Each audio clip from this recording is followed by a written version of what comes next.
सभी शिक्षक साथियों को मेरा नमस्कार। साथियों, मेरे YouTube चैनल में आप सभी का एक बार फिर से स्वागत है। साथियों, हमारा सामान्य गणित का पहला चैप्टर चल रहा है। पहला चैप्टर है हमारा संख्या पद्धति यानी कि नंबर सिस्टम। आप कोई भी कंपटीशन एग्जाम देने के लिए जाते हैं, यूपी टेट का एग्जाम देते हैं, सी टेट का एग्जाम देते हैं, सुपर टेट का एग्जाम देते हैं, या हम दिल्ली पुलिस या यूपी पुलिस का एग्जाम देते हैं, तो नंबर सिस्टम में से एक या दो प्रश्न अवश्य आपके आते हैं और उन प्रश्नों को आप तभी सोल्व कर सकते हैं जब आपको सारा कंसेप्ट क्लियर हो। तो इसी के रिगार्डिंग मैंने पहली वीडियो बनाई थी जिसमें मैंने आपको प्राकृतिक संख्याओं के बारे में बताया था, उसके बाद मैंने पूर्ण संख्याओं के बारे में बताया था और इसके साथ साथ मैंने पूर्णांक के बारे में आपको बताया था, सम और विषम संख्याओं के बारे में मैंने आपको बताया था। उम्मीद है आपने इसका पार्ट 1 देख लिया होगा। उसके बाद पार्ट 2 में मैंने आपको परिमेय संख्याओं के बारे में बताया, अपरिमेय संख्याओं के बारे में बताया और भाज्य और अभाज्य संख्याओं के बारे में मैंने आपको डिटेल्स में बताया। आपने सेकंड पार्ट भी देख लिया होगा। अगर आपने दोनों वीडियो नहीं देखी तो पहले आप दोनों वीडियो को देख लीजिए, आपको सारे कंसेप्ट क्लियर हो जाएंगे। उसके बाद भी अगर आपको कोई इस कंसेप्ट में कोई दिक्कत होती है तो आप वीडियो के डिस्क्रिप्शन बॉक्स में कमेंट लिखें ताकि मैं नेक्स्ट वीडियो में उसको क्लियर कर सकूं। आज इस वीडियो में हम पार्ट 3 लेंगे। इसमें सबसे पहले हम क्रमागत पूर्णांक के बारे में जानेंगे, उसके बाद हम क्रमागत सम संख्याओं के बारे में जानेंगे, फिर हम क्रमागत विषम संख्याओं के बारे में जानेंगे और सबसे लास्ट में रूढ़ संख्या यानी अभाज्य संख्या की पहचान कैसे करें। मान लीजिए हमें एक संख्या दे रखी है, हमें कैसे पता चले ये प्राइम नंबर्स है या नहीं है, या ये हमारी अभाज्य संख्या है या नहीं है, ये हमें कैसे पता चले, ये सब हम आज की वीडियो में कवर करेंगे। साथियों, अगर आपको ये वीडियो पसंद आती है तो इस वीडियो को लाइक कीजिए, शेयर कीजिए और वीडियो पे कमेंट्स कीजिए। इसके साथ साथ अगर वीडियो में आपको कोई कमी नजर आती है तो वो भी कमेंट बॉक्स में जरूर लिखें, जिससे कि नेक्स्ट वीडियो में उसको सुधार किया जा सके। तो चलिए सबसे पहले जानते हैं क्रमागत पूर्णांक। क्रमागत पूर्णांक,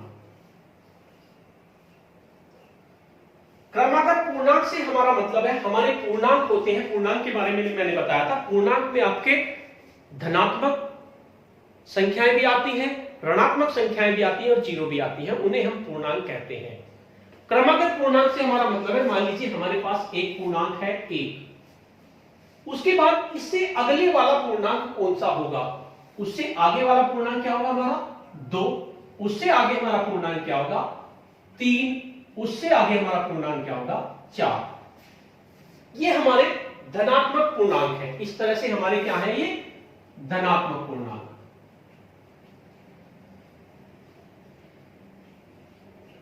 और मान लीजिए यहां पर 0 है, एक पूर्णांक हमारा माइनस का 1 है, तो -1 से अगले वाला पूर्णांक क्या होगा, -2 होगा, और -2 से अगले वाला पूर्णांक क्या होगा हमारा -3 होगा, उससे आगे हमारा 4 होगा।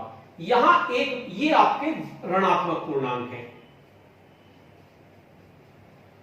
ये हमारे ऋणात्मक पूर्णांक हुए। अब यहां पर आपको इसके साथ साथ मैं एक बात और क्लियर कर देना चाहता हूं। बहुत सी बार क्या होता है, जब हमें कंसेप्ट क्लियर नहीं होता, हमें कह दिया मान लीजिए -6 और -2, बताइए इन दोनों में से कौन सी संख्या बड़ी है। -6 और -2, इनमें से हमें बताना है कि हमारी कौन सी संख्या बड़ी है। तो हमारे पास कंफ्यूजन हो जाता है, लेकिन एक बात का ध्यान रखना, -2 और -6 अगर उनके आगे माइनस लग रहा है तो जो संख्या जितनी छोटी होगी वो उतनी ही बड़ी होगी, यानी कि -2 बड़ी है -6 से, -2 बड़ी है -6 से। ये आपको याद रखना है। वैसे तो आप बता ही देंगे भाई 6 और 2 दे दे तो आपको पता चल जाएगा 6 बड़ा है 2 छोटा है, लेकिन अगर इनके आगे माइनस का निशान लगा हुआ है तो वो जितनी छोटी संख्या होगी वो उतनी बड़ी होगी। देखिए यहां से मान लीजिए 0 -1 से बड़ी है, अगर आपसे पूछ ले 0 बड़ी है -1 बड़ी है तो आपको 0 बड़ी बताना पड़ेगा। अगर 0 बड़ी है -3 बड़ा है तो 0 बड़ी है। इधर को बढ़ता है, इधर को संख्याएं बढ़ती हैं और इधर को संख्याएं हमारी घटती हैं। जैसे जैसे हम इधर को जाएंगे -4, -3, -335, तो -335 बहुत ज्यादा छोटी होगी -1 से, -2 से। तो इधर को हमारी संख्या घटती है और इधर को हमारी बढ़ती है। तो इस चीज का आपको विशेष ध्यान रखना है कि जो संख्या के आगे माइनस का निशान लगा हुआ है, तो जो संख्या जितनी बड़ी होगी वो उतनी ही छोटी होगी। ये चीज आपको ध्यान रखनी है। अब हम बात कर रहे थे क्रमागत पूर्णांक की। क्रमागत पूर्णांक का मतलब मान लीजिए आपका एक पूर्णांक है 1, 1 के बाद आ गया 2, 2 के बाद आ गया 3, यानी एक अंतर बढ़ रहा है। तो मान लीजिए एक पूर्णांक हमारे पास x है, एक पूर्णांक हमारे पास x है, तो दूसरा पूर्णांक क्या होगा हमारे पास x जमा 1। भाई x कुछ भी हो सकता है, 15 हो सकता है, 15 जमा 1 16। x आपका 50 हो सकता है, 50 जमा 1 51। यानी x आपका कुछ भी हो सकता है। अगर आपका एक पूर्णांक x दिया हुआ तो दूसरा उससे आगे का पूर्णांक उसे कहेंगे क्रमागत पूर्णांक, वो हमारा x जमा 1 होगा। इनकी तब आपको पता चलेगा जब इस पर आधारित हम प्रश्न करेंगे, तब आपको इनके बारे में पता चलेगा। अभी मैं इनको कंसेप्ट क्लियर कर रहा हूं। उससे अगला पूर्णांक जो होगा हमारा x जमा 2 होगा। मान लीजिए पहला पूर्णांक तो आपका 16 था, तो दूसरा क्या हो जाएगा 16 जमा 1 17 और 16 जमा 2 18। उससे अगला पूर्णांक क्या होगा x जमा 3, यानी 16 जमा 3 19।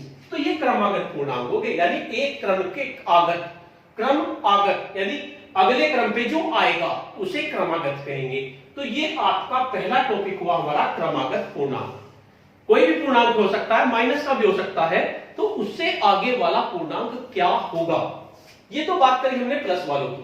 और मान लीजिए ये हमारे x की वैल्यू हमारी क्या है, x की वैल्यू हमारी -16 है। तो -16 से अगले वाला पूर्णांक क्या होगा, इसका पता कैसे करें। अब -16 से अगले वाला -17 तो होगा नहीं, ये तो उससे पिछले वाला है क्योंकि उससे पीछे है। अब देखिए -16 में ये -16 था, इसमें 1 जोड़ दिया। जब एक माइनस और एक प्लस जुड़ता है तो वे घटते हैं। जब एक माइनस का निशान हो, एक प्लस का निशान हो, तो वे घटते हैं। और घटने के बाद संख्या जो भी आती है उसके आगे वो निशान लगाया जाएगा जो बड़ी संख्या के आगे हो। मान लीजिए दोनों घटेंगे, यानी 16 में से 1 ही घटेगा, 1 में से 16 तो नहीं घटेगा, 16 में से 1 घटकर 15 आ गया। अब निशान कौन सा लगाए, निशान वो लगाएंगे जो बड़ी संख्या के आगे है। यानी बड़ी संख्या, अब ये मत मानिए -16 बड़ी है, वैसे ही मैं आपको वैसे ही बता रहा हूं याद रखने के लिए, यानी निशान आपका -15 आएगा। यानी इसमें क्या आ जाएगा, इसी तरह -16 जमा 2, इसमें आ जाएगा आपका -14। इसी तरह इसमें क्या आ जाएगा -16 जमा 3 -13। यानी इसमें क्रमागत क्या होंगे -16 -15 -14 -13। क्रमागत का मतलब एक के बाद जो आए उसे क्रमागत कहेंगे। अब बात आती है, नेक्स्ट टॉपिक है हमारा क्रमागत सम संख्याएं। ये तो क्रमागत पूर्णांक हुए। नेक्स्ट आता है क्रमागत सम संख्याएं। क्रमागत सम संख्या जो होती है आपकी 2 4 6 8, यानी कि जो 2 से विभाजित हो जाए उन्हें क्रम सम संख्याएं कहते हैं। अब क्रमागत संख्याओं में कितना कितना अंतर होगा, भाई 2 और 4 में कितना अंतर है, 2 का अंतर है।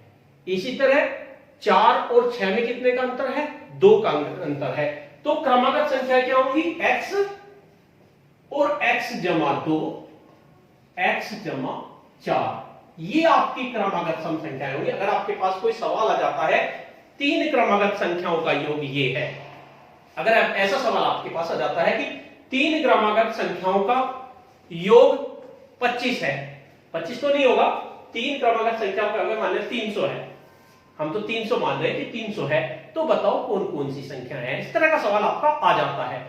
तो पहली संख्या हमने मान ली x, जमा दूसरी संख्या हमारी क्या हो गई x जमा 3, तीसरी संख्या क्या हो गई हमारी x जमा 4 बराबर 300, यानी तीनों का टोटल जो है 300 है, लेकिन है क्रमागत सम संख्याएं। अगर क्रमागत पूर्णांक कहते तो x जमा 1 x जमा 2 लिखते, लेकिन उन्होंने कहा क्रमागत सम संख्याएं हैं, तो इनमें क्या लिखेंगे x जमा 3 x जमा 2, गलत लिखा गया x जमा 2 x जमा 4 बराबर 300। अब इसे हल कैसे करें, 1x कितने हो गए 3x, भाई x x x तो ये तो हो गए हमारे 3x, इनको तो हम एक साथ जोड़ेंगे, जमा 2 और 4 6 बराबर 300, ये आपका हो गया। अब जब इस तरह की कोई समीकरण आती है, यहां बराबर का निशान होता है, तो बराबर के निशान से अगर कोई संख्या दूसरी तरफ जाती है तो उसका निशान बदल जाता है। पहले तो आप ये याद रखिए, ये बाद में आएंगे सवाल में, जैसे जैसे समीकरण आएंगी तब आपको बताऊंगा। अब तो मैं आपको बिल्कुल ऊपर से मोटे तौर पे बता रहा हूं। तो और अगर उसके सामने जमा का निशान है तो वो जाएगा नफी के निशान में, और अगर अनफी का निशान है तो जमा में जाएगा। अगर ये आपकी समझ में भी ना आए तो कोई बात नहीं है, जब हमारा ये टॉपिक आएगा हम इसको क्लियर कर लेंगे। तो इसे तो मैं बता रहा हूं किस तरह से निकाले, 3x बराबर 300, और ये इधर जमा का था उधर जाके नफी का हो गया, नफी का 6, और 3x बराबर 300 में से 6 घटा दीजिए, 10 में से 6 गए 4, ये 9 हो गए, 294 हो गए। अब ये गुणा में है, उधर जाके भाग में को चला जाएगा, 294 बटे 3, 3 से 30, 3 अट्ठे 24, 3 दिन 27, 3 दिन 27, बच कितने गए 2, 24, 3 अट्ठे 24, यानी पहली संख्या तो हमारी आ गई 98, दूसरी संख्या आ गई 100, और तीसरी संख्या आ गई 102। भाई 98 में 2 जोड़े 100, और 98 में 4 जोड़े 102, तीन संख्या। ये तो बाद की बात है, मैं तो आपको केवल क्रमागत सम संख्याएं बता रहे हैं। अगर 3 प्रश्न आपके पास आ जाए कि 3 संख्याएं क्रमागत सम संख्याएं हैं, तब आपको संख्याएं लेनी है x जमा 2 और x जमा 4, इस तरह से आपको ये लेनी है। इस चीज का आपको ध्यान रखना है क्रमागत सम संख्याओं का। अब बात करते हैं क्रमागत विषम संख्याओं की। नेक्स्ट टॉपिक है हमारा क्रमागत विषम संख्याएं। क्रमागत विषम संख्याएं। अब विषम संख्याओं में भी 2 का अंतर होता है। मान लीजिए पहली विषम संख्या 1 है, दूसरी इससे आगे की विषम संख्या क्या होगी 2, तो आपकी सम संख्या हो जाएगी, लेकिन दूसरी विषम संख्या क्या होगी 3। विषम संख्या मैंने बताई थी आपको पहले पार्ट में, उसे आप देख लीजिए। यानी जो 2 से विभाजित हो जाए वे सम संख्याएं होंगी, और जो 2 से विभाजित ना हो वे आपकी विषम संख्या होगी। तो दूसरी आपकी 3 होगी, तीसरी आपकी 5 होगी, फिर आपकी 7 हो गई, फिर आपकी 9 होगी। ये विषम संख्याएं हैं। अब इनमें देखिए, इनमें अंतर क्या कितना कितना है।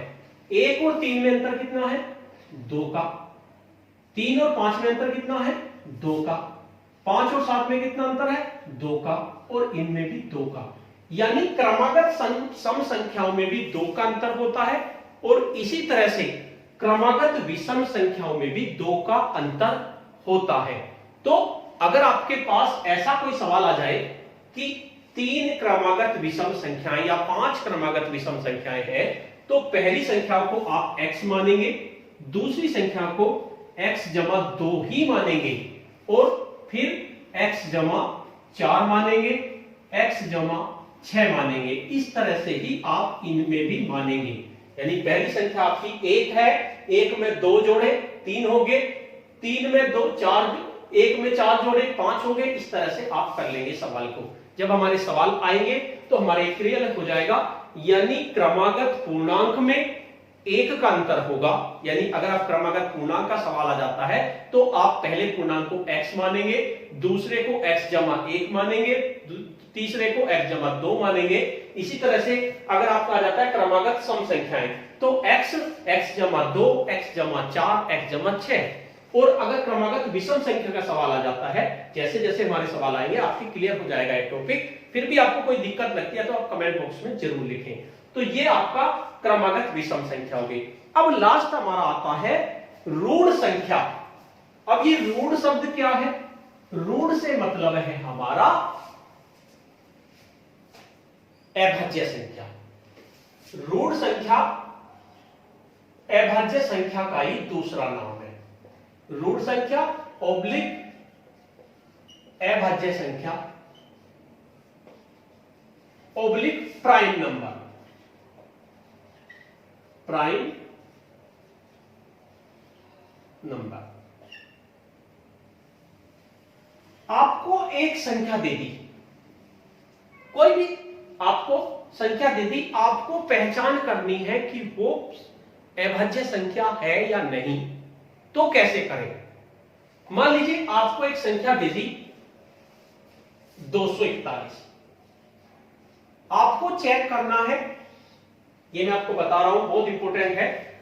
आपको एक संख्या दे दी 241, आपको चेक करना है 241 भाज्य है या अभाज्य है, यानी कि 241 आपकी प्राइम है या नहीं है, या 241 आपकी ऋण है या नहीं है। आप कैसे चेक करें? इसके लिए आपको एक तरीका करना पड़ेगा। आपको 1 से लेकर कम से कम 20 तक के वर्ग याद करने पड़ेंगे। ये आपको याद करने पड़ेंगे। 1 का वर्ग यानी 1 का वर्ग माने 1 गुणा 1 बराबर 1। 2 का वर्ग 2 गुणा 2 बराबर 4। 3 का वर्ग 3 गुणा 3 बराबर 9। 4 का वर्ग 4 गुणा 4 बराबर 16। 5 का वर्ग 5 गुणा 5 बराबर 25। उसके बाद 6 का वर्ग यानी 6 गुणा 6 बराबर 36। 7 का वर्ग 7 गुणा 7 बराबर 49। 8 का वर्ग 8 गुणा 8 बराबर 64। 9 का वर्ग 9 गुणा 9 बराबर 81। 10 का वर्ग 10 गुणा 10 बराबर 100। 11 का वर्ग, ये आपको याद करने हैं, आप इसको अपना होमवर्क मान लीजिए कि आपको ये याद ही करना है।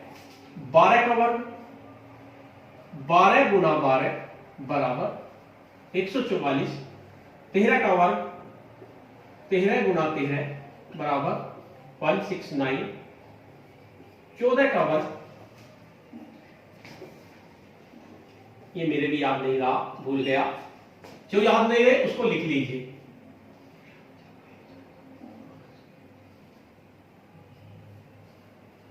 196 और 15 का वर्ग 15 गुणा 15 बराबर 225।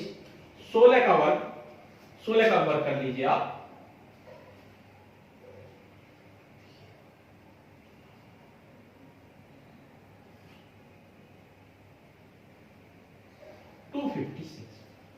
इस तरह से आपको 20 तक के वर्ग तो कम से कम याद होने चाहिए। आप इनको लिखकर याद कर लीजिए। ये आपका एक तरह से होमवर्क मानिए। आपको 1 से लेकर 20 तक के वर्ग आपको याद करने हैं।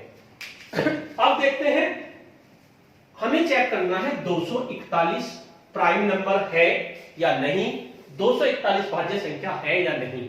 तो हमें देखना है 241 से आगे कौन सा वर्ग है। 241 से आगे जो है हमारा 256 है। 256 है, यानी कि 256 से छोटी है 241, यानी जो भी संख्या हमें दी हुई है उससे आगे का जो वर्ग है उसका हमें ध्यान करना है। 256, क्योंकि 225 तो 241 से कम रह गया, तो हमें 256 यानी कि ये 16 का वर्ग है। 16 का वर्ग 241। अब हमें 16 से पहले पहले जितनी भी प्राइम संख्या है, यहां तक आपकी समझ में आ गया होगा। 16 से पहले पहले जितने भी अभाज्य संख्या हैं उनसे 241 को डिवाइड करना है। अगर डिवाइड हो गया तो भाज्य, अगर डिवाइड ना हुआ तो अभाज्य है। 16 से पहले अभाज्य संख्या कौन कौन सी होंगी? अभाज्य संख्या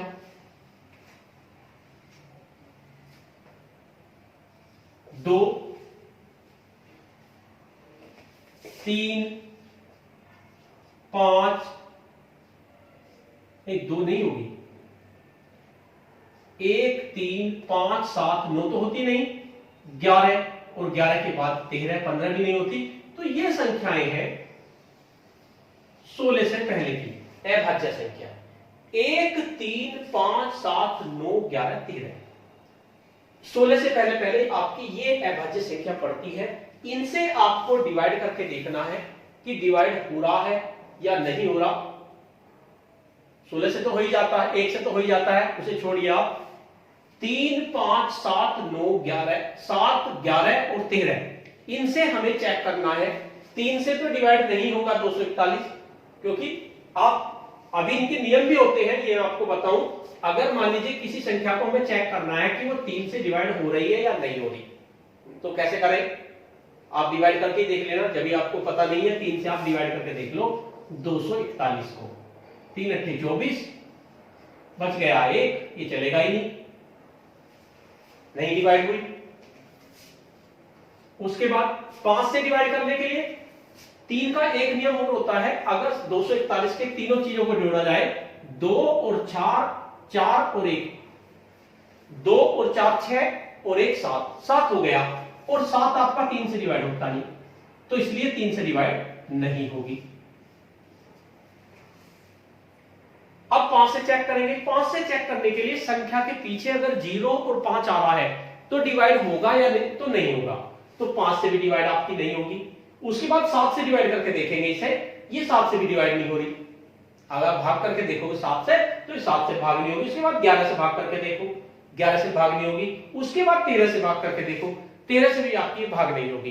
तो आपको इन संख्याओं से भाग करके देखना है, 3 से, 5 से, 7 से, 11 से, 13 से। और अगर इनसे ये भाग हो गई तो ये आपकी भाज्य संख्या है, और अगर आपकी भाग नहीं हुई तो ये आपकी अभाज्य संख्या है। साथियों, अगर आपको ये टॉपिक क्लियर नहीं होता तो मुझे कमेंट बॉक्स में जरूर लिखें, मैं इसको दोबारा बता दूंगा। एक बार मैं फिर दोबारा से बता देता हूं।